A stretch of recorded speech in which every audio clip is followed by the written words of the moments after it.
Ce que j'aime avec le design de Megatron G1, c'est que je peux faire n'importe quoi avec lui. Il est assez abstrait pour pouvoir utiliser son design avec n'importe quel mode alternatif, et il est assez emblématique pour pouvoir le refaire relativement simplement et le rendre reconnaissable.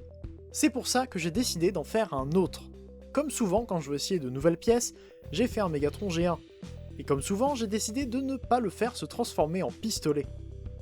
J'ai choisi un mode dragon parce que j'avais les pièces pour le faire, mais aussi comme référence à Megatron Transmetal 2. Je sais que c'est pas le même personnage Megatron, mais c'est pas grave. Et pour garder un peu de surprise, je commence avec le mode robot pour une fois. Je suis très content de ce mode, c'est facilement le plus réussi des deux. Après tout, j'ai déjà fait assez de Megatron pour savoir comment le représenter, et le plus difficile était de le rendre assez articulé et de respecter ses couleurs. Dans l'ensemble, je pense ne pas avoir trop fait n'importe quoi. J'ai voulu respecter le design en ayant le moins de keyballs apparent. J'ai donc pu faire le torse, le canon à l'arrière et les bras avec les détails rouges à l'intérieur qui me tiennent à cœur. Pour le canon à fusion, j'ai pas vraiment pu le fermer à cause de la transformation, mais ça se remarque pas trop suivant l'angle sur lequel on le regarde. On a bien une pièce derrière le bras gauche, mais je pouvais pas faire sans. Pour le bassin ensuite, il a peut-être les hanches un peu larges. En fait, ce Mégatron est plutôt massif d'un peu partout, ce qui est une façon un peu ancienne de le représenter.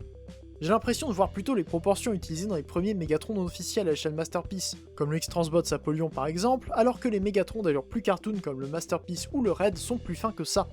Et pour les jambes, le plus dur à faire était les côtés, surtout parce que j'avais assez peu de pièces noires qui me permettaient de leur donner la bonne forme.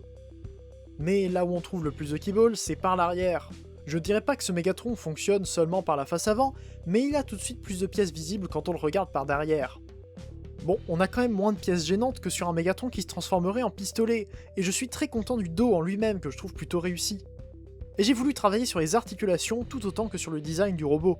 Donc il ne lui manque qu'une rotation au coude et au poignet pour être vraiment complet. On peut lui donner pas mal de poses d'action grâce à ça, et je suis très fier de ce que donne le robot. En tout cas, je me suis bien amusé avec lui une fois qu'il était fini. Il était parfois plus frustrant à mettre au point, mais le robot fini est une joie à avoir en main.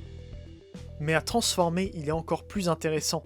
On peut commencer par les jambes qui forment les pattes arrière et qui ne passent que par un changement de forme succinct. L'étape la plus marquante, je trouve que ça reste les pieds qui se tournent pour dévoiler les griffes à l'avant. Ensuite, on peut retourner les bras pour les placer dans la bonne orientation et se faire un peu de place pour la suite.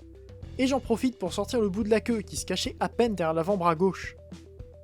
Puis on arrive à la partie la plus intéressante. On peut décaler l'ensemble du canon dans le dos, qui fera le coup du dragon, pour pouvoir ramener le torse sur le côté et y ranger la tête. C'est pas grand chose comme ça, mais je suis fier d'avoir trouvé cette technique, et encore plus content de ce que ça donne puisque ça tient bien en mode robot. Et il n'y a plus qu'à déployer la tête du dragon, et on peut s'occuper du canon à fusion. Alors effectivement, il n'y a qu'à l'ouvrir, mais j'ai essayé d'ajouter pas mal d'axes un peu partout pour que la transformation donne vraiment l'impression que quelque chose se passe par ici. Et voici le mode dragon de Megatron. L'esthétique n'a rien à voir avec le Megatron G1 de l'autre mode, il a une allure plus complexe et décharnée, un peu comme un mode dragon de Megatron RD 2001 sans les couleurs aléatoires. Mais je suis quand même très content de l'idée originale. Un Megatron avec le torse sur le côté, les bras vers l'arrière, les jambes vers le bas et le canon du dos vers l'avant, ça fait très G1. Et dans l'idée, c'est un peu comme si Megatron s'était arrêté au milieu de sa transformation vers son mode pistolet et avait explosé pour former un dragon décharné. Il n'y a qu'à voir ses ailes, elles n'ont pas beaucoup de cohérence mais elles donnent une certaine ampleur au dragon. Et justement, il faut dire que le dragon est grand. Contrairement au mode robot plus compact et massif, le mode alternatif est grand et fin. Un peu comme Megatron Beast Machines, il pourrait passer dans ce mode sous une colère particulièrement intense, et ne pas assumer de devenir un animal.